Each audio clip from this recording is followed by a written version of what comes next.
Begitu saya saksikan di ELC, saudara, Indonesia Lawyer Club, di salah satu sebuah stasiun televisi, saudara, ada tokoh yang mengatakan kalau PKI itu hanya korban. Kalau PKI itu korban, penjahatnya siapa? Kalau PKI korban, berarti penjahatnya NU, penjahatnya Banser, penjahatnya Masumi, penjahatnya tentara, penjahatnya Polri, penjahatnya negara, saudara. Nah, maka itu saudara, ya kalau korbannya PKI, berarti penjahatnya Nahdlatul Ulama NU, berarti penjahatnya Muhammadiyah. Enaknya saudara, umat Islam ini dianggap semua sebagai pelaku kejahatan. Ini kita tidak terima. Kepada yang bersangkutan, kalau ingin simpatik kepada PKI itu urusanmu, tapi jangan coba-coba mengatakan mereka korban. Itu akan menyinggung perasaan jutaan umat Islam di Indonesia. Baik saudara, saya di sini tidak mau sebentar karena waktu sudah sebentar. Implikasi saya lewatkan dulu. Usulan FPI untuk simposium ini.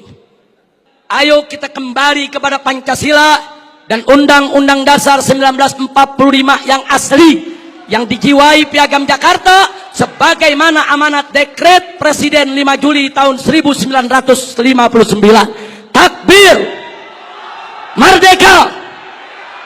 Yang kedua, tolak segala perbuatan dan pemahaman ideologi yang bertentangan dengan nilai luhur ketuhanan yang Maha Esa sebagai jiwa daripada Pancasila.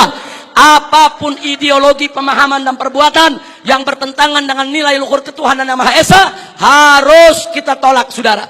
Termasuk pemahaman PKI, komunisme, ateisme, kemudian Leninisme, Marxisme, termasuk segala kemunkaran dan kemaksiatan yang bisa mengundang kemurkaan Allah sehingga bisa terjadi, yaitu malapetaka dan musibah di negeri kita.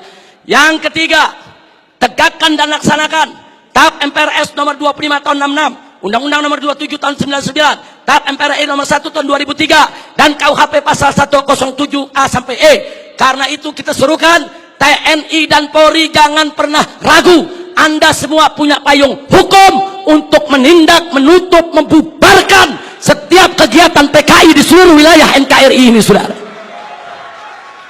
Kemudian yang keempat, ada 5 poin, saudara. Tolak formalisasi rekonsiliasi dengan PKI. Saudara, saya punya cerita.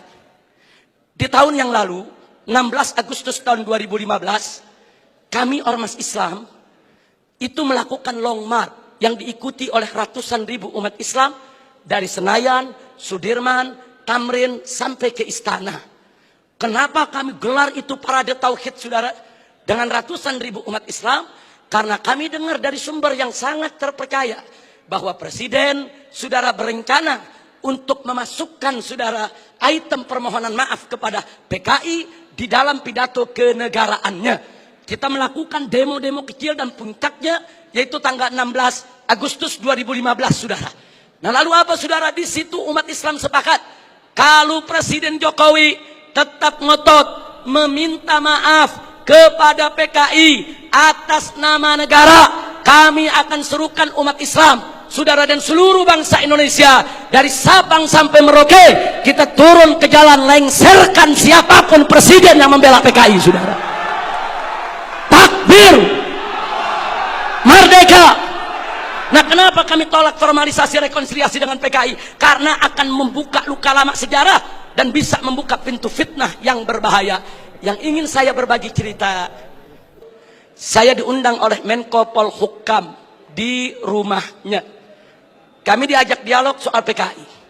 Saya tanyakan langsung kepada beliau, apa betul Presiden tetap akan minta maaf kepada PKI? Beliau saat itu memberikan jaminan, Habib, Presiden tidak akan minta maaf kepada PKI. Kalau sampai saya menyetujui itu, beliau tunjuk pengawalnya di sebelah Kopassus. Ini anak buah saya, Kopassus akan tembak kepala saya. Nah, terus saya tanya lagi, saudara, kepada beliau, baik, tapi saya dengar Anda dapat tugas khusus dari Presiden untuk mencari formulasi rekonsiliasi nasional berkaitan dengan PKI. Nah, beliau jawab, betul. Jadi beliau tidak menafi, saudara, betul. Saya dapat tugas bagaimana mencari formulasi rekonsiliasi kita dengan PKI. Baik, saya tanya, itu maksud rekonsiliasi itu apa, Pak? Tujuannya apa? Apa tujuannya? Oh, dikatakan supaya tidak ada dendam di antara kita, supaya kita hidup damai. Oh, kita tolak, saudara. Tidak perlu rekonsiliasi yang formal. Sebab, saudara, rekonsiliasi secara alami telah berjalan di tengah masyarakat antara PKI dengan bangsa Indonesia, saudara.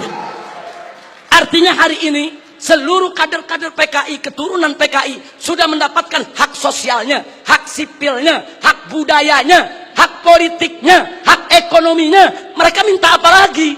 Mereka jadi pejabat bisa, jadi pengusaha bisa. Mereka udah nggak diganggu oleh umat Islam, saudara. Itu rekonsiliasi alami, saudara. Tinggal kita minta kepada keturunan PKI tersebut, silakan kalian berkarya, silakan kalian ini berkarir, silakan kalian berjuang untuk bangsa ini. Tapi satu syarat, kami tidak akan ganggu kalian jadi pejabat, jadi bisnismen, jadi pengusaha. Tidak. Tapi syarat, jangan lagi bangkitkan ideologi komunis, jangan lagi bangkitkan partai komunis di Indonesia. Nah, tapi sekarang mereka minta lebih. Mereka minta partai komunis dipulihkan kembali. Dan lebih kurangi ajarnya lagi, saudara. Mereka minta negara minta maaf kepada mereka. Ini rekonsiliasi macam apa? Maka itu rekonsiliasi yang diformalisasi oleh pemerintah, saya khawatir ini akan membuka luka lama sejarah. Dan ini bisa membuka fitnah yang sangat berbahaya, saudara. Makanya tepat yang dikatakan oleh Kiai Haji Salahuddin Wahid, cucu daripada saudara pendiri Nahdlatul Ulama beberapa waktu yang lalu, kalau presiden pemerintah ini sampai minta maaf kepada PKI, akan melukai seluruh perasaan daripada warga NU. Dan saudara, lebih telak lagi yang disampaikan oleh anggota Dewan Pertimbangan Presiden, yaitu Kiai Haji Hasim Muzadi. Beliau sampaikan langsung kepada Bapak Presiden, kalau Bapak minta maaf kepada PKI, bukan hanya NU yang terlukai, seluruh umat Islam bangsa ini akan terlukai. Ini bahaya. Ini negeri udah damai, udah tenang. Kita nggak ribut-ribut lagi soal PKI, saudara. Kenapa mau dikorek-korek lagi luka lama, saudara?